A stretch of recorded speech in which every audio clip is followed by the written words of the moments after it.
Salut à toi, moi c'est Jabi Amara.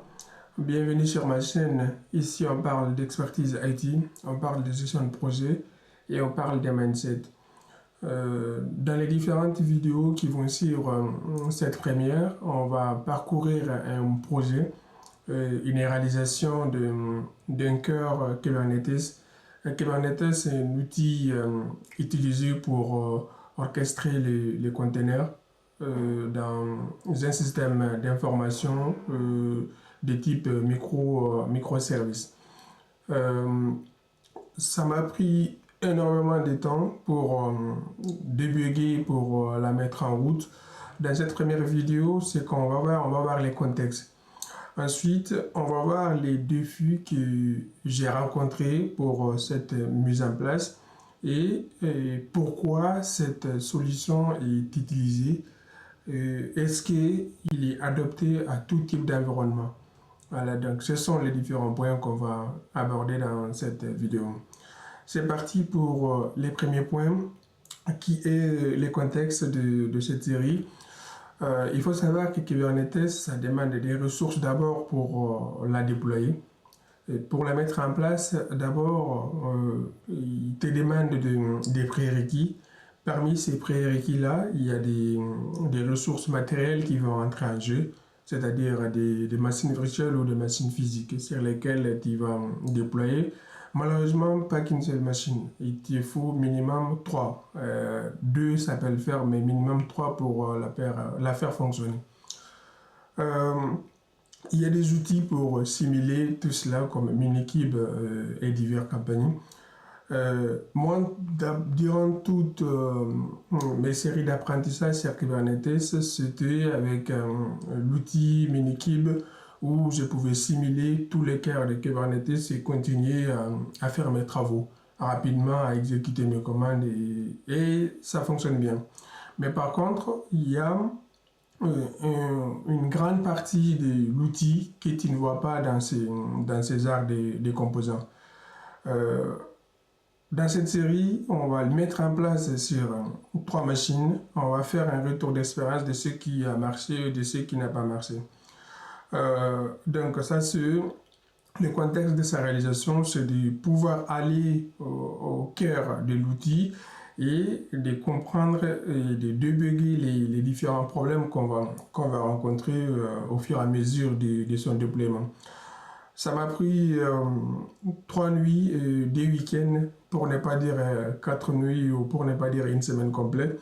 Même m'avoir appris un coup sur, sur là-dessus. Mais voilà, ça c'était entre parenthèses. Pour les défis, pour son installation déjà, toutes les ressources, c'est une solution open source. Il y a des produits commercialisés comme OpenShift et autres, mais qui en étaient sur le cœur, il est open source. Donc pour les installations, tout ça, c'est des choses qu'on peut trouver sur sa documentation officielle. Donc dans cette série, on ne va pas rentrer dans la gestion des pods, on ne va pas rentrer dans la gestion des volumes, on va se concentrer uniquement sur le cœur de la solution.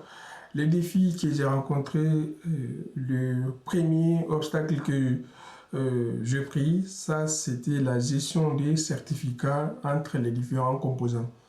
Voilà, donc au cœur de l'outil, il y a tout un système de CA, d'autorité de certificats auto-signés. Mais par contre, une fois que l'outil est initialisé, moi de mon côté, j'ai pas fait attention à certains détails et ça c'est très très coûteux. Entre les certificats, entre un serveur qui n'était pas à l'heure parce qu'il était encore à l'heure d'été, et ensuite d'un autre côté où on peut voir que c'est le bon certificat, mais ce que l'API reçoit, c'est pas du tout le bon. Donc ça, c'est des problèmes que j'ai rencontrés.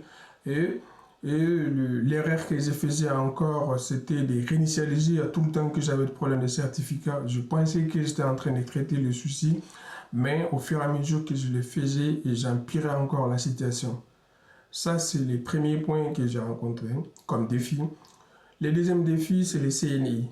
Voilà, c'est les CNI, c'est les plugins qui vont venir gérer les réseaux entre les différents pods. Les mots pod ou node ou autres que je vais prononcer, il faut les prendre comme ça. Peut-être c'est des termes qui te sont étrangers pour le moment. Mais ça m'a pris beaucoup de temps pour gérer aussi les cœurs des réseaux, c'est-à-dire les contrôleurs des réseaux entre les pods et surtout la disponibilité de ces contrôleurs-là sur les autres nodes, c'est-à-dire les workers, les deux autres serveurs. Et pour la traiter, j'ai réussi à comprendre pourquoi il ne fonctionnait pas et comment j'ai réglé cela. Donc, on verra tout ça à la suite de la série. Le troisième défi que j'ai rencontré, c'était une fois que le plugin est installé, sa prise en compte. Est-ce que ce plugin est pris en compte automatiquement ou est-ce qu'il faisait il me fallait d'autres manipulations pour qu'il soit pris en compte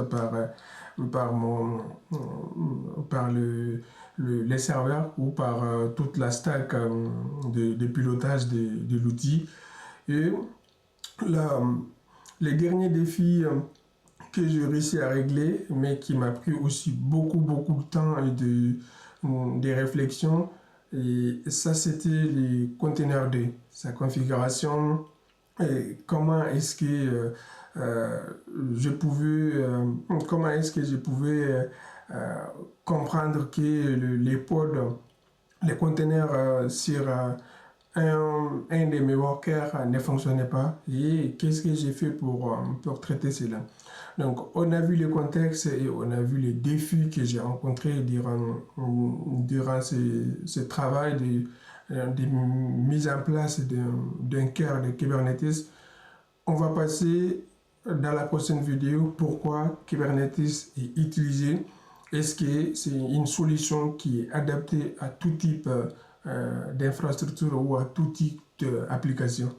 Je te dis tout de suite dans la deuxième vidéo.